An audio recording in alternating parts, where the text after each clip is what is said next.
그렇습니다. 욥이 믿음으로 살았는데 이해 안 되는 일들을 만나잖아요. 그 어려운 상황에서는 어떤 설명도 참 할 수가 없었습니다. 그러나 그 모든 고통이 지나가고 우리 하나님께서 나타나셔서 욥의 의로움을 증명하셨을 때 그제서야 욥은 승리자가 된 줄로 믿습니다.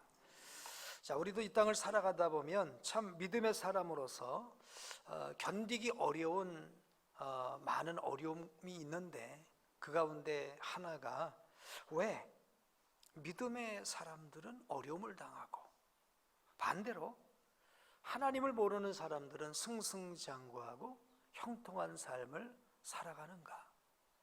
이런 부분에 대해서 참 사실 많은 마음의 어려움이 있습니다. 누가 가르쳐 주지 않아도 우리 마음속엔 다 이런 마음들이 있는 것 같아요.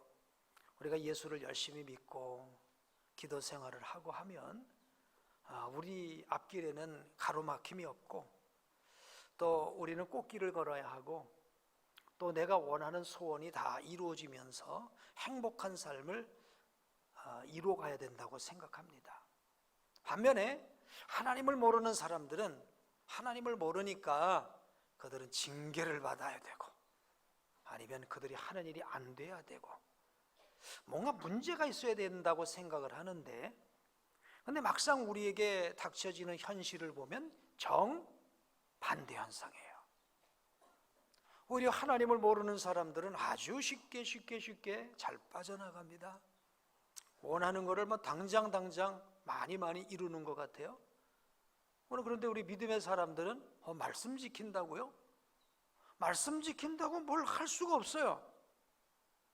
믿음 안에 살려고 하다 보니 이것도 걸리고 저것도 걸리고 이래서 못하고 저래서 못하고 그러다 보니까 기회를 다 빼앗겨 버리고 막 이렇게 이런 어떤 모습들을 우리가 보면서 참 이해가 안 된다.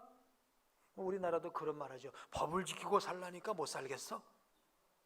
그렇죠? 법 지키고 살라니까 못 살겠어? 그처럼 믿음으로 살려니까 점점 더 어려워져. 그래서 내가 이 믿음 포기해야 되는가? 그래서 뭔가 말씀 안에 살고 싶은데 그런 이해가 안 되는 상황 때문에 힘들어하고 답답해하는 그런 성도들 많이 있죠. 성경을 봐도 그렇습니다. 가인의 후예들은 도시를 건설하고 문화와 문명을 만들어내면서 세상의 주도권을 잡습니다. 메이저리그예요, 메이저리그. 반면에 믿음의 후예, 아벨의 후예, 셋의 후예들은요 마이너리그예요, 마이너리그. 세상을 살아가는데 뭔가 주도권이 없어요. 믿음으로 사는데 말씀으로 사는데 그러니까 우리 마음속에 도대체 이렇게 살아야 되는가? 그런 이렇게 회의도 일어나겠죠. 그러니까 노아의 홍수 때를 보면 하나님 모르는 이 악인의 세력들은 아주 세상에 가득했다고 그랬잖아요. 그리고 노아와 그의 가족만 오직 하나님을 믿고 따랐으니 얼마나 그들이 외롭고 곤고하고 힘들었겠습니까?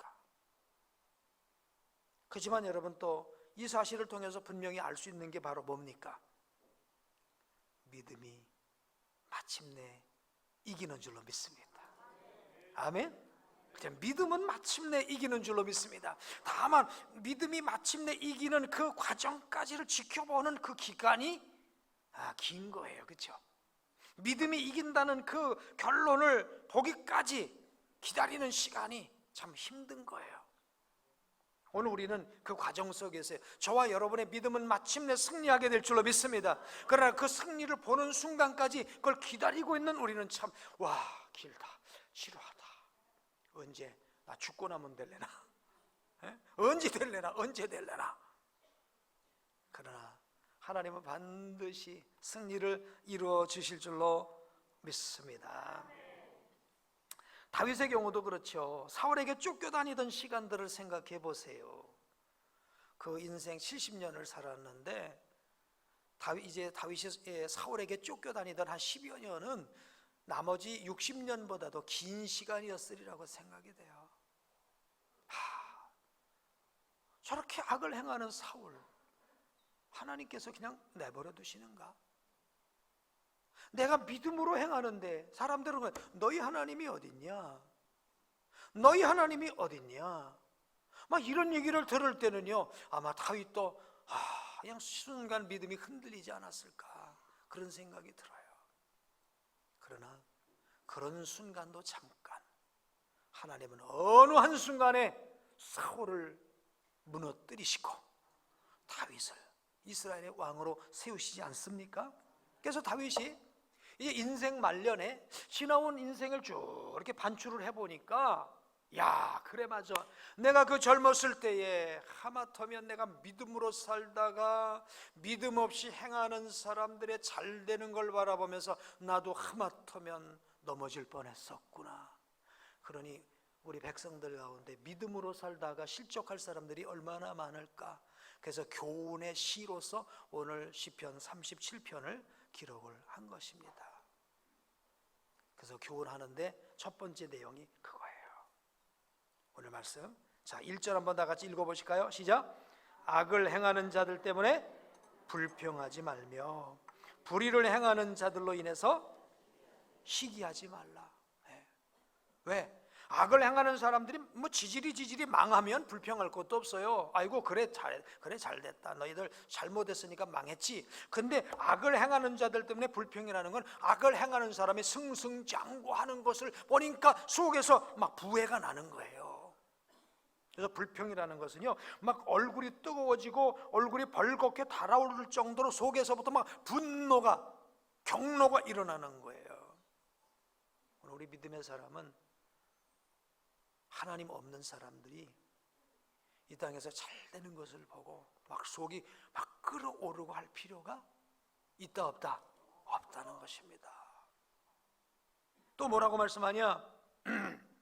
불의를 행하는 자들로 인해서 그들을 시기하지 말라는 거예요. 아니, 불의를 행하는 사람이 시기할 게 뭐가 있어요? 근데 이상하죠? 세상은요, 불의하게 사는 사람이요, 돈도 쉽게 벌어요. 그렇죠?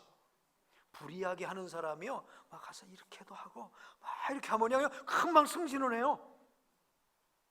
금방 모두 됩니다. 그리고 뭐 좀 천한 말인지 모르겠어요. 삐까번쩍하게 사는 걸 보니까 부럽네.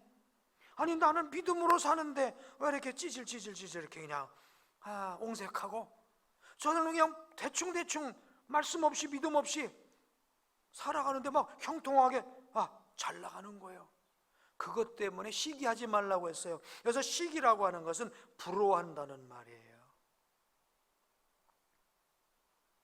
하나님의 법 없이 쉽게 불의를 저지르면서 살면서 이 땅에서 편하게 잘 사는 사람들 보고 부러워하지 말라는 거예요.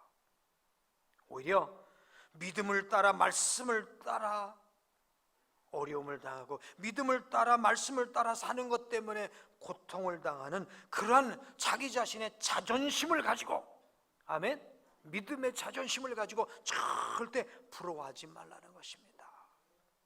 그런 말 있죠. 부러워하면 지는 것이다.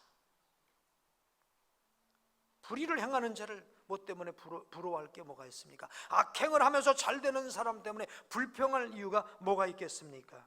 오늘 내가 믿음으로 사는 사람으로서 이 자신감을 갖게 되길 주의 이름으로 축복합니다. 왜 우리가 믿음으로 사는 것이 귀하냐? 2절 말씀은 이렇게 말씀하고 계세요.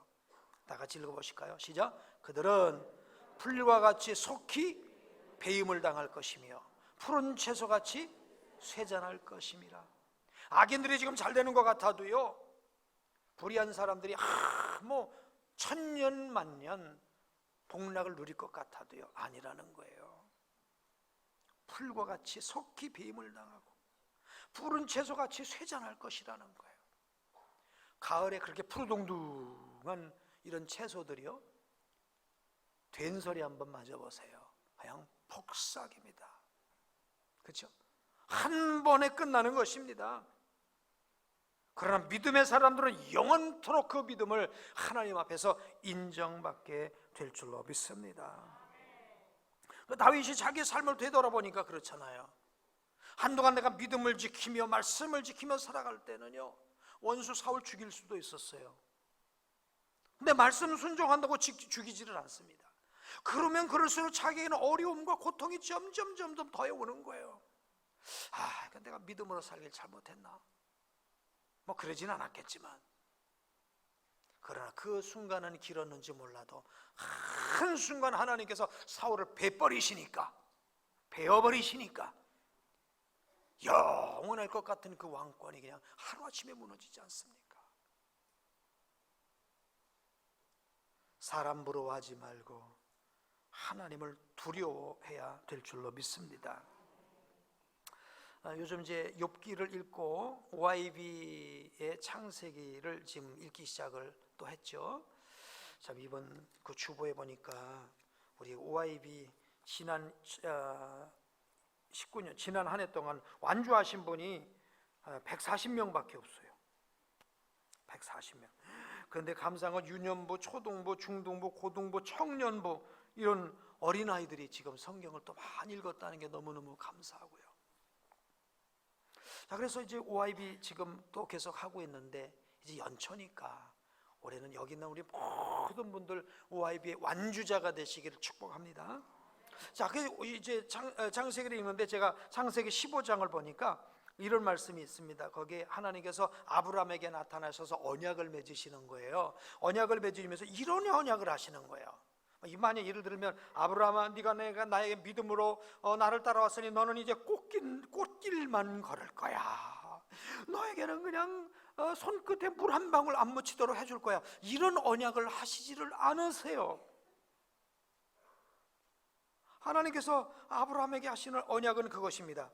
너는 반드시 알라. 내 자손이 이방에서 객이 되어 그들을 섬길 것이고 그들은 400년 동안, 몇 년 동안이요?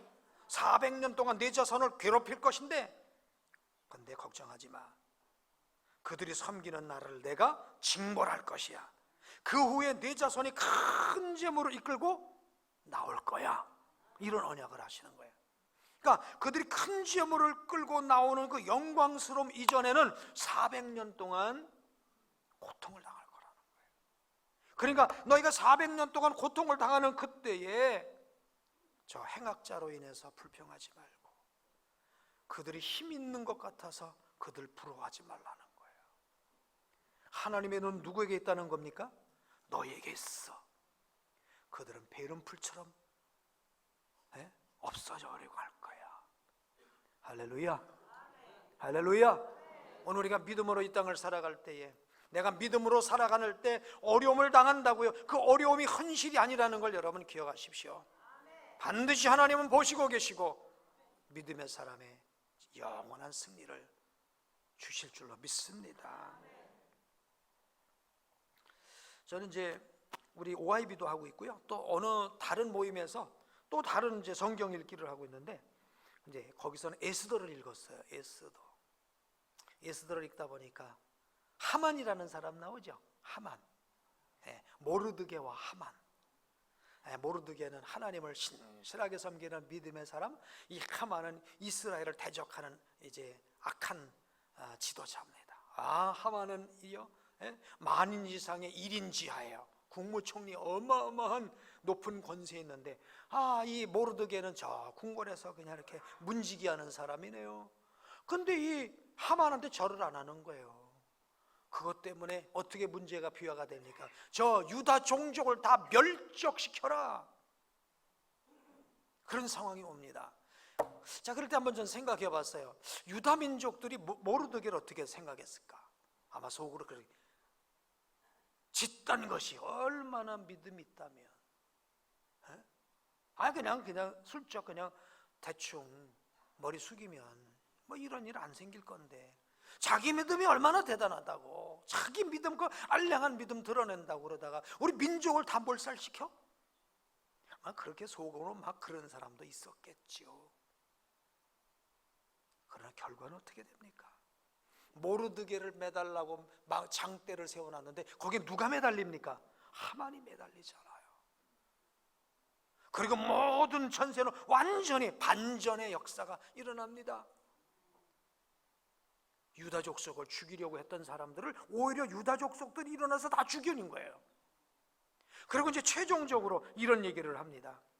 에스더 10장 3절에 보니까 유다인 모르드게가 아하수에로 왕의 다음이 되고 국무총리가 된 거예요. 유다인 중에 크게 존경을 받고, 뭘 받아요? 존경을 받고, 그의 허다한 형제에게 사랑을 받고, 그의 백성의 이익을 도모하고 그 모든 종족을 안위하였더라.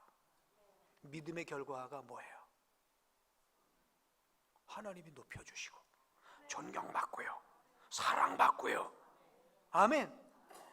믿음을 지키는 과정은 어려워도 믿음을 지켰더니 하나님이 이런 역사를 이루어 주시더라는 것입니다. 그러므로 우리는 하나님을 신뢰함으로 믿음으로 행해야 될 줄로 믿습니다. 3절은 그래서 권면합니다. 자, 읽습니다. 시작. 여호와를 의뢰하고 선을 행하라. 땅에 머무는 동안 그의 성실을 먹을거리로 삼을지어다. 여기서 여호와를 의뢰하라 라고 하는 것은 그냥 여호와를 믿어라 라는 그런 정도가 아니고요, 여호와를 의뢰하라는 말은 이런 의미라고 그래요. 한번 따라해 보실까요? 하나님 안으로 들어가 그분과 온전한 연합을 이루라. 온전한 연합을 이룬다는 것은 뭐예요? 마음과 생각과 모든 것이 하나가 된다는 것입니다. 가정이 어려워도요, 우리 부부가 그래, 우리 죽어도 같이 죽고 살아도 같이 살고 코 한쪽도 나눠 먹고 우리 합시다 그러면요, 어떤 어려움이 와도 다 이겨낼 수 있는 줄로 믿습니다. 그런데 문제가 오면 남편 생각, 부인 생각 따로, 당신 탓이야, 당신 탓이야, 당신 탓이야 하면요, 조금만 문제 때문에도 지옥처럼 힘든 거예요. 연합이라는 게 바로 뭡니까? 한 마음 되는 거예요. 오늘 우리가 하나님 안으로 들어가서 하나님과 온전히 연합이 되어서 하나님의 눈으로 보고, 아멘, 하나님의 마음으로 사건을 바라보고 하나님의 마음으로 이해하고 하나님의 뜻으로 계획하고, 그러면 어떤 것도 문제가 안 될 줄로 믿습니다. 그래서 우리가 기도해야 됩니다. 기도는 하나님과 연합을 이루는 거예요. 우리 보통 기도하면 내가 어떤 부족하고 문제 있는 것을 하나님께 아뢰어서 해결받는 것을 기도라고만 생각하는데, 그것도 기도의 한 부분인데요, 제가 볼 땐 기도를 100이라고 생각한다면 내가 기도해서 내 연약한 것을 해결받는 것은 기도를 100이라고 하면 한 20 정도 될까? 그럼 나머지는 뭘까? 나머지는 뭘까? 하나님의 뜻을 아는 거예요. 하나님과 연합하는 거예요. 하나님의 계획을 깨닫는 거예요. 아멘. 이런 경우 있잖아요. 하나님은 어떤 사건이 있는데 하나님은 내가 너에게 복을 줄 거야, 내게 복을 주려고 해, 내가 잘되게 하기 위한 거야, 너에게 영원한 생명을 주려고 하는 거야 라고 지금 하나님은 행하고 계시는데, 그걸 받는 우리는 왜 나는 이렇게 힘들지, 왜 이렇게 나는 핍박이지, 왜 이렇게 나는 어렵지 라고 생각하면 생각이 같은 거에 틀린 거예요. 그러니까 이게 생각이 틀린 사람이 하나님께 기도한 거, 왜는 난 죽겠어요, 좀 살게 좀 해주세요. 그랬는데 하나님과 딱 연합해갖고 하나님의 마음과 눈으로 보니까 축복이에요, 저주에게요? 그럼 기도할 필요 있어요, 없어요? 이미 하나님 마음과 생각을 알고 나니까 이건 기도 제목이 안 되는 거예요. 이미 기도 제목이 응답되어 버린 거예요. 아멘. 그러니까 하나님과 연합되기만 하면요, 우리가 뭐 부족해서 기도하는 기도의 거의 상당수는 다 응답이 돼버린 거야.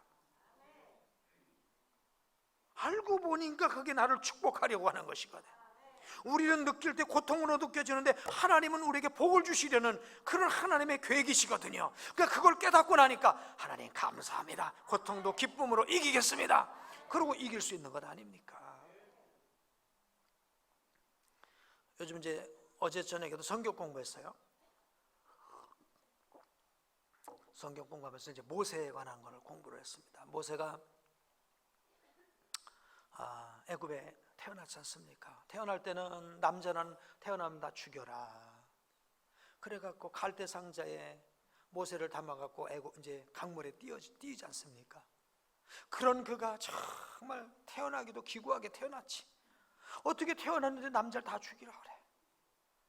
그래갖고 그냥 악어가 득실거리는 그 나일강에 갈대 상자에 아이를 했는데 말이죠. 우리 보통 사람으로 용케도 어떻게 바로의 공주의 딸 하셉투스라고 하는 공주의 딸을 만나갖고 거기에 또 입양이 되게 되네요. 그래서 거기서 얼마나 믿음으로 얼마나 잘 자라는지 아마 뛰어난 머리를 갖고요. 정치학, 군사학, 뭐 경제학, 뭐 문학 모든 걸 다 배우면서 왕권의 수업을 받습니다. 그러다 막상 왕위를 인계받아야 될 그 순간이 되었을 때는 그를 거부하게 돼요. 왜 거부하게 되냐? 이집트의 왕이 되면 이집트의 신 아몬이라는 신의 제사장이 돼야 돼요. 근데 그는 어려서부터 비록 하셉투스 그 바로의 공주의 밑에서 자랐지만 그 엄마 요게벳의 젖을 먹고 자랐거든요. 어려서부터 친엄마 요게벳의 믿음으로 양육이 된 거예요. 너의 하나님은 아브라함의 하나님, 이삭의 하나님, 야곱의 하나님이야. 그걸 어려서부터 교육받은 거예요. 그러니까 나이 40세가 되었을 때 바로의 공주의 아들이라 칭함을 거절하고, 아멘, 하나님의 백성과 고난받는 것을 더 즐거워하는 믿음의 길을 택한 거예요. 그랬으면 당장에 하나님의 보상이 나타나야 되지 않습니까? 근데 왜 이걸 어디로 쫓겨납니까? 자, 광야를 쫓겨나서 몇 년을 지내요? 40년. 인생 다 가버렸어. 40세로 돼갖고 80세로 인생 다 가버린 거 아닙니까? 광야에서 그 모세는 이런 질문을 하면서 한 거야. 하나님, 당신은 도대체 누굽니까? 하나님, 당신은 도대체 누구십니까? 특별히 내 백성, 저 250만이나 되는 내 백성이 저 애굽에서 종살이를 하고 있는데 하나님은 아브라함의 하나님, 이삭의 하나님, 야곱의 하나님이라며? 근데 어떻게 내 백성은 저기서 절하고 있습니까? 그리고 나는 또 뭡니까? 나는 또 뭡니까? 그래서 하나님에 대한 궁금증을 갖고 있는 거죠.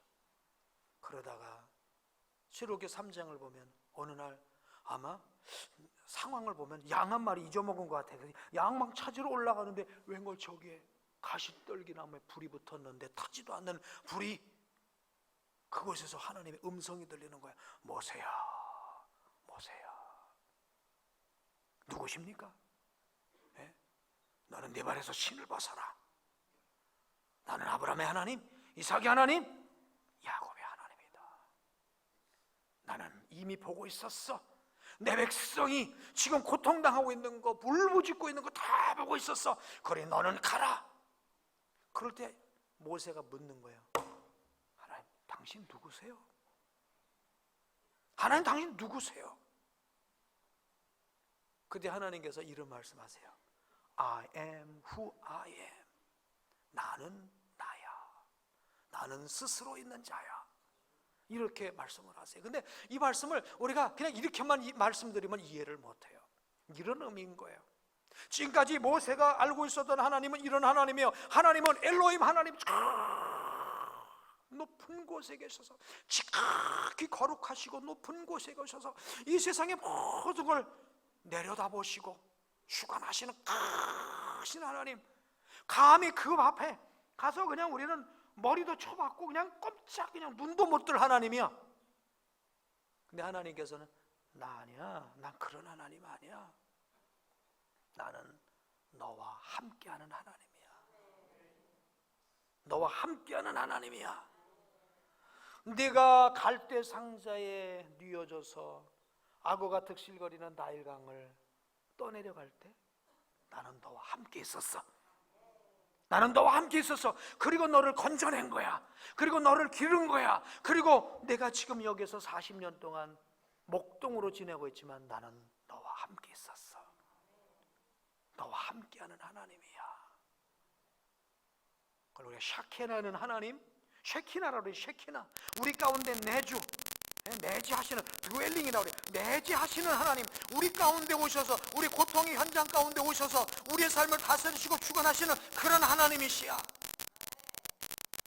모세는 하나님에 대한 인식이 딱 바뀌어졌어요. 하나님이 저 높은 곳에 계신 하나님이 아니라 내 삶에 함께 계신 하나님이시구나.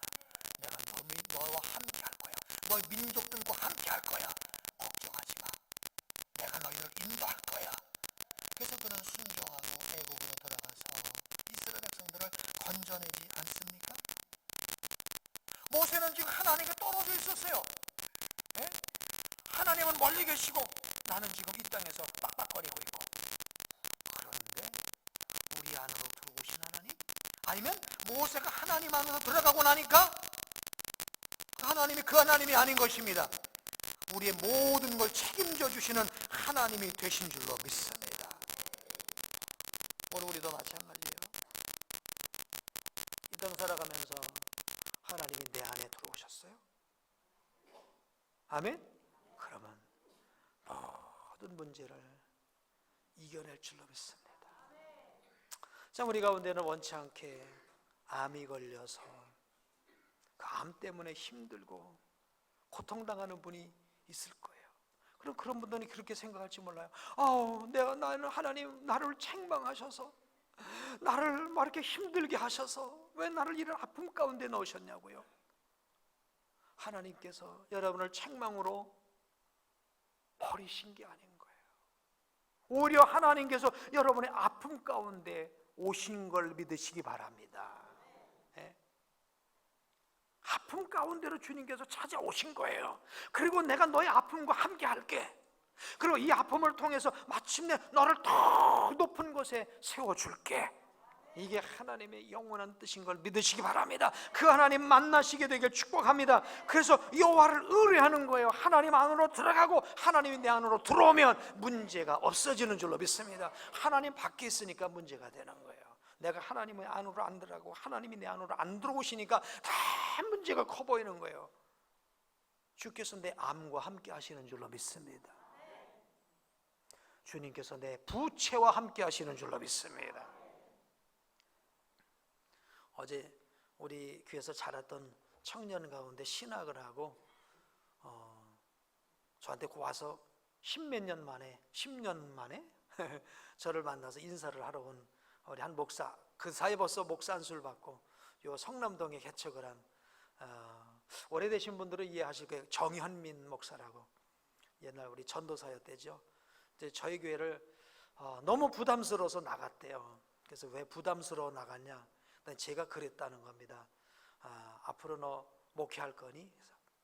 주의 종 된 사람은 하나님 주시는 것으로 먹어야 돼. 자꾸만 어디가 돈 벌려고 그러지 말고 그냥 하나님 주시는 거로 먹어야 돼. 근데 자기가 그때는 도무지 그 말이 이해가 안 됐다는 거예요.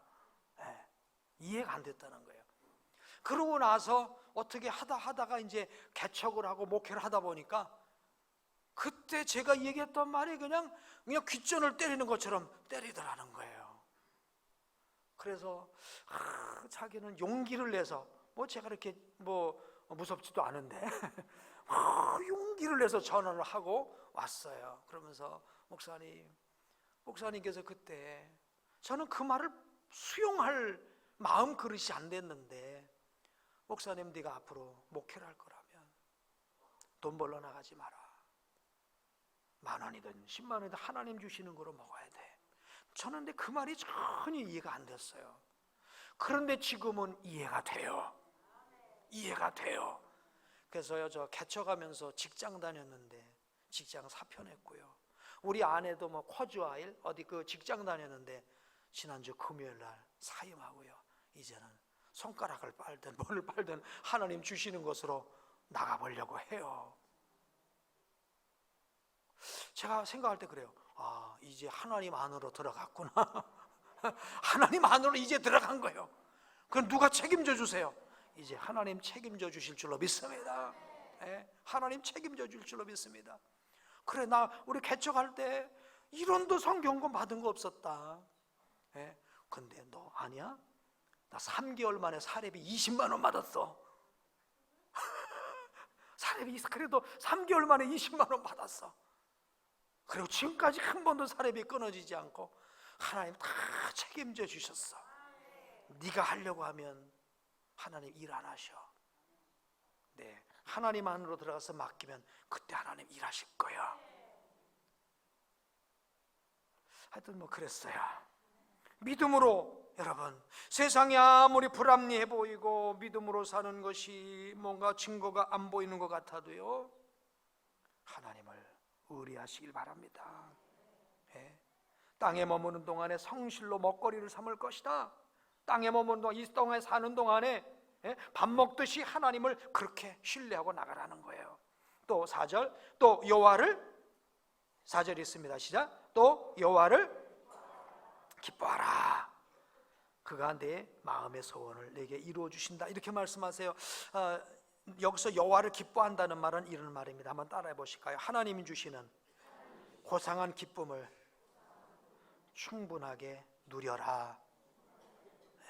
하나님 주시는 고상한 기쁨을 충분하게 누릴 수 있어야 된다는 것입니다. 아멘. 믿음으로 살면서 믿음으로 사는 것 때문에 얻는 고통도 기쁨인 줄로 믿습니다. 오늘 2부 예배 때는요, 운동자라는 고인규 집사님이 앞에 있더라고요. 그랬어요. 물었어요. 이게 팔굽혀펴기 100번 해요. 그랬더니 하는 것 같아. 쉬지 않고 100번 하는 것 같아. 100번 하고 나면 고통스러운데, 고통스러우면서도 뭐가 있어요? 해냈다는 기쁨이 있죠. 안 해보셔서 모르는가 봐요. 100번을 팔굽혀펴기를 쉬지 않고 하고 나니까 뻐근해 죽겠는데 속으로 또 기쁜 거예요. 내가 믿음으로 사는 것 때문에 당하는 고통, 내가 게을러서 밀어내서 당하는 고통이 아니라 말씀 때문에, 믿음 때문에, 그것 때문에 당하는 고통이 있다면 그 고통은요, 나름의 카타르시스가 되는 거예요. 힘들지만 행복하다, 힘들지만 기쁘다. 여호와를 기뻐하라는 게 그거라는 거예요. 내가 하나님을 신뢰함으로 나가는 그 과정 속에 당하는 어려움도 기쁨으로 당하라는 거예요. 믿음으로 살다 보니까 짜증나고 힘들 때도 있잖아요. 그렇다고 짜증내고 힘들면 안 되는 거예요. 그걸 기쁨으로 바꾸라는 것입니다. 아멘. 그럴 때 그가 내 마음의 소원을 이루어 주실 줄로 믿습니다. 그래서 5절을 말씀합니다. 시작. 내 길을 여호와께 맡기라. 그를 의지하면 그가 이루실 것입니다. 하나님께 여러분의 미래를 다 맡기게 되길 주의 이름으로 축복합니다. 그러면 6절에 보니까 내 의를 빛같이 나타나시는데 어떻게? 공의를 정오의 빛같이 하신다는 거예요. 여러분, 아침의 빛은 비치는 데는 비치고, 그죠? 안 비치는 데 안 비쳐요. 저녁의 빛은요, 비치는 데는 비치고 안 비치는 데는 안 비쳐요. 근데 정오의 빛은 고루 비칠 줄로 믿습니다. 우리가 우리의 삶을 하나님께 맡기면 하나님께서 정오의 빛이 고루 비춰두듯이 우리의 삶을 두루 비춰 영원한 승리로 이끌어 주실 줄로 믿습니다. 자, 그래서 7절 시작. 여호와 앞에 잠잠하고 참고 기다리라. 자기 길이 형통하며 악한 꾀를 이루는 자 때문에 불평하지 말지어다. 분을 그치고 노를 버리며 불평하지 말라. 오히려 악을 만들 뿐이라. 우리 사랑하는 성도 여러분, 이해 안 되는 상황, 왜 믿음으로 사는데 어려움이 오지? 왜 내가 말씀으로 사는데 고통이 따르지? 이해 안 되는 상황이 생겼을 때 불평하지도 마시고, 부러워하지도 마시고, 원망하지도 마시고, 분노하지도 마시고, 넘어지지도 마시고, 시험당하지도 마시고, 하나님과 연합하시기 바랍니다. 그 안에서 바라보시길 축복합니다. 여호와를 기뻐하시기 바랍니다. 내가 믿음으로 사는 것 때문에, 말씀으로 사는 것 때문에 당하는 그 고통을 기쁨으로 바꿔버리시기 바랍니다. 내 소원을 이루어 주실 것이다. 아멘. 정오의 빛같이 비춰주실 것이다. 이 응답과 이 축복이 우리 삶 가운데 성취되어지게 되기를 주의 이름으로 축복합니다. 기도하겠습니다.